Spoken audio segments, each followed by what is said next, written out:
4D Opening Gift Box Acrylic Nailer Tutorial by Hotpinkzebrapolish.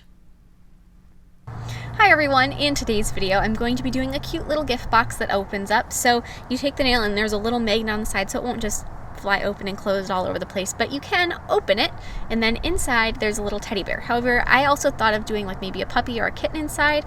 Then again I thought, well, no, I'll just stick with the teddy bear as my first instinct, and a lot of times I find my first idea is usually the best one, but take that with a grain of salt and you can put whatever you want in there. I don't care. So I hope you like this, and don't forget to click subscribe to see my future videos as well. So to begin with, I'm going to start by adding the base layer. This is also going to be the bottom of the gift box. So I used red acrylic and I'm just going to fill in the bottom section of the tip. So I'm not going to do all the way up to the cuticle. This is however big I want my gift box to be. So the longer the nail, you have a lot more space to make your gift, but you also want to make sure you leave enough space above the red that you're going to be able to add your nice cute little bow. The bow is one of my favorite features on this nail, so I definitely made sure I left plenty of room to add that.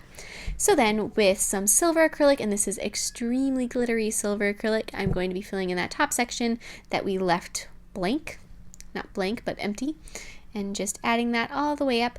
You don't have to make sure that the line between the silver and the red is flawless, because once you start adding the sides onto your box, it's going to fix any of that up and make it look a lot crisper. So at the moment you don't really have to worry about that. And now I'm going to be covering up the nail with a layer of clear acrylic, and this is just to smooth the transition as far as not visually, but actually if you were to feel it, it'd be nice and smooth, and also provide a nice amount of strength to the nail. Plus, filing that glitter is never a good idea. There are some glitters that it doesn't matter if you file them, but the rule of thumb is to cover them with clear. So then I'm going to be filing it with a 180 grit file to smooth out any rough patches and just make sure that the nail is nice and smooth and has the right type of texture on it, or form. There we go. And so now on a nail form backing, I'm just going to keep the nail close by and sculpt out the shapes of the sides of my box. So if you hold it to the side, you can get the length of the sides of the box. And if you hold it like on the end, then you can see how big the end of the box needs to be. And my box isn't completely square. It's a little bit of a trapezoid. And so the top line of the box that's closer to the cuticle is a lot wider than the line at the bottom of the box at the tip. So you just have to make sure that you keep, you don't make all of the sides of the box exactly the same, because they aren't, but you can look at them however you want to. And if your nail isn't a coffin shape or a ballerina shape, and it's definitely a square nail, then the top of the box and the bottom of the box would be the same length. So now once you have your sides that are nice and cured and you can peel them off or pop them off that nail form backing, I'm going to be gluing them basically into place with some red acrylic. So I just put down a reasonably wet bead of red, and then I'm going to set the side on there and hold it in. Make sure it's in the right shape and it's nice and perpendicular to the nail, and just let that and hold it until it sets. It shouldn't take too long. If you let go of it and the side starts to slide off, you have to hold it for a second longer. And once I have one side on, I'm going to go through and do the other side. And I didn't do the same, I didn't go around the box clockwise or counterclockwise. I went from one side and then I did the other side, and I continued that way, letting the first one I worked on set a second before I add something else to it, just to make sure that everything sets up and is nice and strong. So now I'm going to be adding the top of the box, and as you can see, because the nail is rounded and this side I made was not, there's going to be weird little gaps at the bottom, and this side is significantly taller than the other ones. As you're watching me do this, you could plan ahead for that and either make that side have a little rounded arc out of it from either the bottom or out of the bottom of the side, just so it doesn't quite have that shape, or you could just make it a little shorter, whatever you like, or you can just do it like I did and file it. That works too. The end result is the same, it's just a little more work. And once you have the sides on there and you do think they're attached, go through and add more acrylic to really fill in any gaps that there might be, and like around the connections on the sides, just make sure everything is nice and secure. And as you can see on that bottom one, that bottom side isn't quite wide enough, and so there's a little gap between where the sides attach and meet each other. That I'm going to just fill in with some more acrylic. So if you set a bead down and you let it set and then you start pressing it out, you should be able to fill them in fairly easily. And so I'm going to continue to do that, filling in and making sure everything is smooth on both the inside of the box and the outside. because if you don't do both the inside and the outside, one of them is bound to be a little funny looking. And once I have that, I'm going to take my e-file and I'm going to start filing my sides. And that one at the top, like I mentioned before, is definitely going to need to be filed. You can do this with a hand file. If you watch my opening coffin video that I uploaded about 1.5 years ago, not that long, a little over a year ago, you'll see that I did this all with a hand file, and it's perfectly acceptable to do. There's no issue with it. It just goes quite a bit faster with an e-file. So I'm going to do that to file both the tops of all the sides and the sides of the sides, inside and outside. Not too much on the inside, but just a little bit. And when you peel them off the nail form backing, you're going to see the side that was on the backing is going to be really glass smooth, and the side that was up is going to be a little bit more textured. Put the side that was glass smooth to the inside of your box because it's harder to file that. So then flip the pen over and set that on a post-it note and trace around it. That way you know how big to make your lid for your box because you have exactly the right size. Set a nail form backing on top of it, lay down some red acrylic, and start sculpting it out. And so once you have a little bit done, go through and take a piece of wire that is bent almost like a staple, or you can actually use a staple if your box is the right size, with 2 beads strung onto it. So it's a piece of wire bent into a C shape with 2 beads. And then fill in the rest of your box. So you want to embed that wire with the beads into the acrylic lid.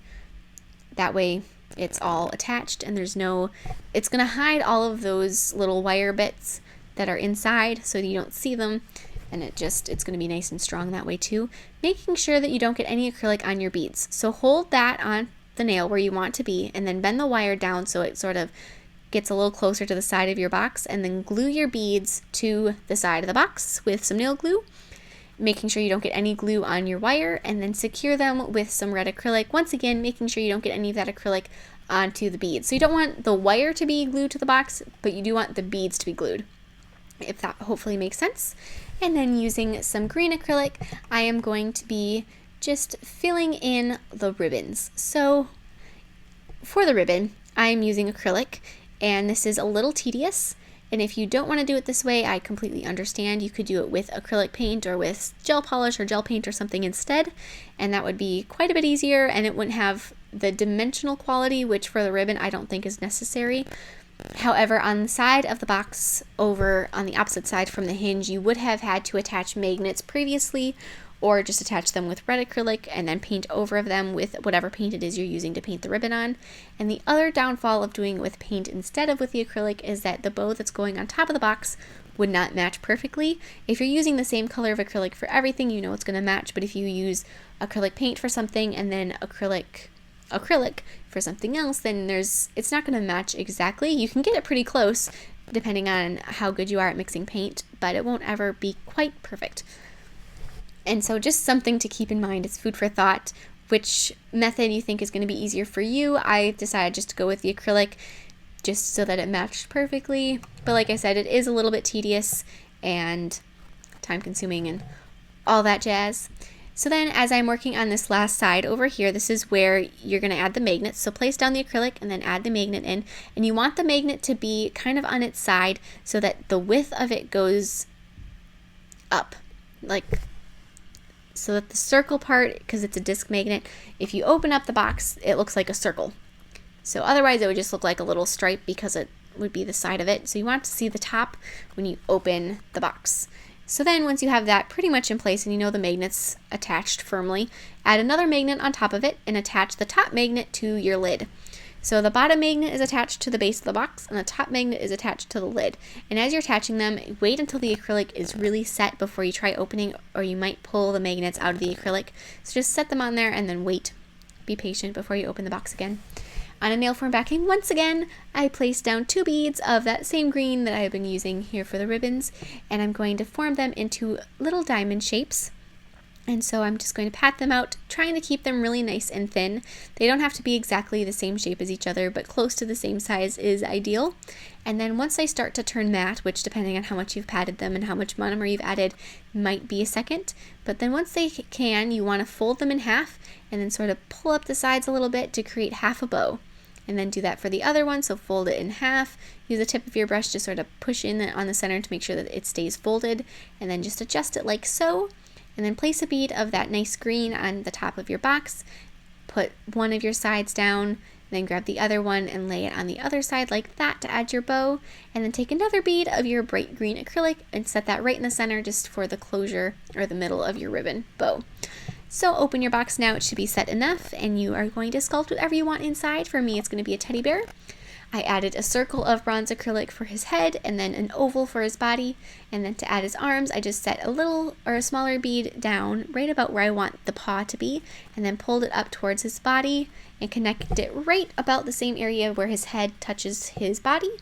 Add 2 small beads for his ears, and I made my teddy bear at kind of an angle on the nail. That's going to give you a lot more space than if you were to put it up and down or from side to side. If you have it at that angle, you have more room to make your bear. And the same thing at his legs. And then I'm going to use a sort of a soft gold acrylic, and I'm going to be adding his little tummy patch and his snout. And then with black paint I'm going to add his nose and then a little split lip, his eyes, a couple outlines here and there inside his ears, and just outline wherever I think it needs to be. And I outlined quite a bit because it is sort of dark in the box, just there's shadows and stuff. I wanted to make sure everything was super visible, so I outlined enough to make it easy to see everything. Just like that. And I did use diluted black paint and a very teeny tiny little brush to sculpt with. And then add white dots on each eye for reflection, a white dot on his paw pads to make his paw pads, a highlight on his nose and on his tummy, and then apply gel sealer over the background, which is basically just that tiny little bit of silver. And then also inside over your teddy bear, I didn't put any top coat or anything on the box itself since there isn't any paint, because the acrylic itself doesn't need to have a top coat, only if there's paint to protect it or if you want it to be shiny. And so that's it. Thank you so much for watching. I hope you like this design. It does go with my elf, and there will be a link somewhere on the screen to go to that elf video that says yes or no, so that one's pretty cute too. And please share any recreations with me on Facebook and Instagram. I would really love to see them. All of these Christmas designs are just making me so happy, so I hope you like them too, and I'll see you in my next video. Bye!